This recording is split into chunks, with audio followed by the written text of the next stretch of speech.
Have you not heard? Has it not been told to you from the beginning? Have you not understood from the foundations of the earth? It is he who sits above the circle of the earth, and its inhabitants are like grasshoppers, who stretches out the heavens like a curtain and spreads them like a tent to live in, who brings princes to naught and makes rulers of the earth as nothing. Scarcely are they planted, scarcely sown. Scarcely has their stem taken root in the earth when he blows upon them, and they wither, and the tempest carries them off like stubble. To whom then will you compare me? Or who is my equal, says the Holy One? Lift up your eyes on high and see. Who created these? He who brings out their host and numbers them, calling them all by name, because he is great in strength, mighty in power. Not one is missing. Why do you say, O Jacob, and speak, O Israel? My way is hidden from the Lord, and my right is disregarded by my God. Have you not known? Have you not heard? The Lord is the everlasting God, the creator of the ends of the earth. He does not grow faint nor grow weary. His understanding is unsearchable. He gives power to the faint and strengthens the powerless. Even youths will faint and be weary, and the young will fall exhausted. But those who wait for the Lord shall renew their strength. They shall mount up with wings like eagles. They shall run and not be weary. They shall walk and not faint. And the second reading comes from the first letter of Paul to the Corinthians, chapters 9, verses 16 and 23. Now I need to, 9, 16 to 23. I need to ground this a little bit or it doesn't make as much sense. Paul was writing to the Corinthians and he was writing to explain some criticism that he had been faced with.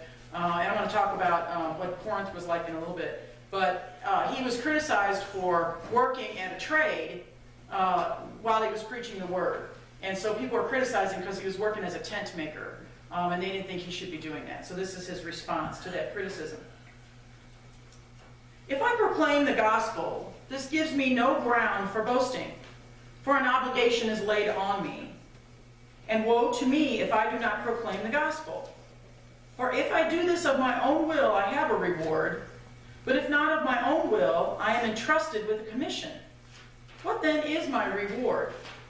Just this, that in proclaiming, that in my proclamation, I may make the gospel free of charge, so as not to make full use of my rights in the gospel.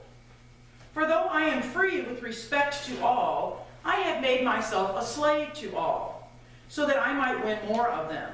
To the Jews I became a Jew, in order to win Jews. To those under the law I became as one under the law, though I myself am not under the law, so that I might win those under the law. To those outside the law I became as one outside the law, though I am not free from God's law, but I am under Christ's law, so that I might win those outside the law. To the weak I became weak, so that I might win the weak. I have become all things to all people, that I might by all means save some. I do it all for the sake of the gospel, so that I may share in its blessings. And this is the word of the Lord for the people of the Lord. I love these readings because they don't match. They don't seem like they go together at all. It's like, what does that have to do with the other one? They just seem completely different. And I love that because that's a challenge, right? That's like figure it out. And so I think that is really cool. And I'm sort of glad we didn't have Bible study this last week, because if we'd already figured it out, it would have taken the fun out of it. So I was really excited. But the first reading is Isaiah, and he's telling us how great God is. And this is a recurring theme I have noticed, and I don't know if it's just because I am particularly picking up on that right now, or what. But I think I said before, John showed me this really fabulous video that I cannot find again, and I'm really cranky with him because he can't find it for me. Did I tell you about this? It shows the Earth, right? And it shows the Earth in relationship to Jupiter. Okay, so the Earth is, and Jupiter's like way bigger compared to the Earth. If you put them side by side, the Earth would be dwarfed by Jupiter. Okay? And then it zooms out a little bit more and it shows Jupiter in comparison to the Sun. And the Sun makes Jupiter look tiny.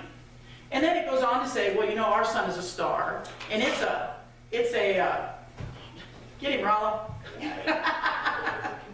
Our sun is not a particularly big star. There are bigger stars that make our sun look tiny. And there are bigger stars than that, and there are bigger stars than that. And so when you zoom out, there's all of these big stars, and that's just in our system, in the Milky Way. And then if you go out to that's just one galaxy, and there are thousands of galaxies, maybe, they don't even know, right? And that's how big the universe is. And now the end of this is kind of funny, because the end of the video says, so it's not all about you, was the point of this whole thing. So the universe is all this huge, and you're not even a speck on the speck, okay? So it's not all about you. But I would change that, and I would say that God made this whole universe, and He loves you. So even though this universe is so huge that we can't even begin to comprehend it, God made all of it, and he loves us individually. And that is just like so awesome, it's hard to even kind of wrap your mind around. You just have to sit and think about that for a while. That God can create the whole universe and all of the human beings that have existed on this planet for how many thousands and hundreds of thousands of years, and God knows every single one of us by name. And that is a beautiful thought. And then you get to the letter from Paul to the Corinthians. Now, I looked up Corinth because I thought that was important. Corinth, as you may or may not remember from school, Sam will know this, right? Because he just did this, okay?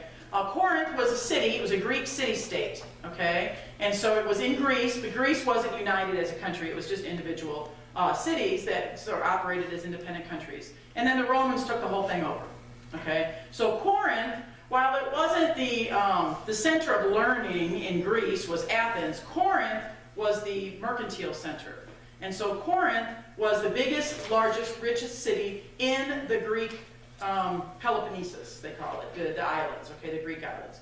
And so everything went through Greece. And Corinth was such an important city, and Corinth was so cool because it had 3 harbors. Now imagine a city with 1 harbor makes it a very important city. Corinth had 3 separate harbors, which made it like the center for all of the shipping that went through the whole Mediterranean world. So it was a huge city. They had, what did I read? 200,000 free inhabitants and probably 500,000 slaves, all right, from all over the Greek world. So Corinth was a huge city. And because it was a huge city, and because it was a port, their main god that they worshipped in Corinth was Neptune, the god of the sea. But apparently they really liked Aphrodite, the goddess of love and beauty. And so Aphrodite's temple had 1,000 women who were there to help, okay? We'll just put it that way. They were there to help, okay? And so Corinth was known as a city of terrible vice. So you can imagine what they were helping with, right? So Corinth was just a bad place. And if you said act like a Corinthian, it meant that you were a drunk who had no moral value at all. That's what a Corinthian was, okay? And so I don't know that necessarily makes a difference in the story, but I thought that was interesting because Corinth is where Paul was going to try to establish a church and to tell people about what was going on. Now, Paul didn't do what some of the other apostles did. He did not make money off of the church. He did not take in the gifts that were given and then use that to take care of his own needs, which is what the apostles in Jerusalem apparently did. Instead, he set up as a tent maker. So he was earning his living making tents, and that was where he came under criticism. Now, the explanation or the commentary that I was reading said he didn't do that just for the money. It said that he did that so that he would work among the people, because he didn't know the traditions and the customs in Corinth, because they were probably not very good. But in Corinth, he and Barnabas went there, and they were going to try to convert and give the good news to the Corinthian people. And he believed, and he set out to be a tent maker in the city so that he would come into contact with these everyday people, and he would be able to speak their language. And so then he would be able to know how to talk to them so that they could hear the word. And that's what we read this morning in that scripture from 16 to 23. He's saying, I'm going to become what did he say? I'm going to become all things to all people. Yeah, see, I can't remember stuff like that. To the Jews, I'm going to be a Jew. And to the law keepers, the people that are really worried about the law, I'm going to keep the law. And to the outsiders, I'm going to be an outsider. Now, why would he do that? Well, that seems pretty obvious, right? He's going to try to get to know the people. It's hard to talk to people if you can't talk to them in their own language. It's hard to get people to understand what it is if they don't understand the examples. I taught a class yesterday at a church up in Jennings. It was kind of cool. And we were talking about, lady said, God called me, but he didn't call me to fish. Do you know what I mean? Like to be a fisherman. Make fishermen of all people. And you're going to make you fish for people and not for fish, right? Or the shepherd. Jesus used those examples because those were pertinent to the people he was talking to. He was giving the fisherman example to the guys who were fishing. He said, I'm going to make you fishers of men. Well, okay, they could get that, right? Fishermen, you take the nets and you scoop them up and you gather them. They understood that analogy, right? To the shepherds, the tending the sheep, they knew what went into that it was watching for them to go astray or to protect them from the bad things that were out there, to keep them calm, to keep them safe. Jesus used examples that we sometimes forget he used to talk to the people he was addressing. So I wouldn't use those analogies to talk to you because although Robbie's a fisherman. Yes, exactly. You're not fishing with nets because that's probably, that's just not how we do it, right? It's no fun, exactly, okay? And the whole shepherd thing, to us that just sort of looks nice and sweet, and we forget that you're living outside with the sheep, which is not all it's cracked up to be. So those examples don't mean a lot to us. So when we give examples, we need to use examples that resonate with people. So when Marianne and I talk about how we live out our Christian life, we talk about in our jobs. And she says, Ann, you're a teacher, and Vicki, you work with the staff of people, and Becky, you work with these people sometimes that you don't even see, right? And so we use examples that resonate with us because that's the point. The point is to talk to people where they're at. And so I was talking to John last night, and so I entitled this, Talking to the Locals. And John thought that was dumb, but I thought it was kind of clever. And not only that, but think about it.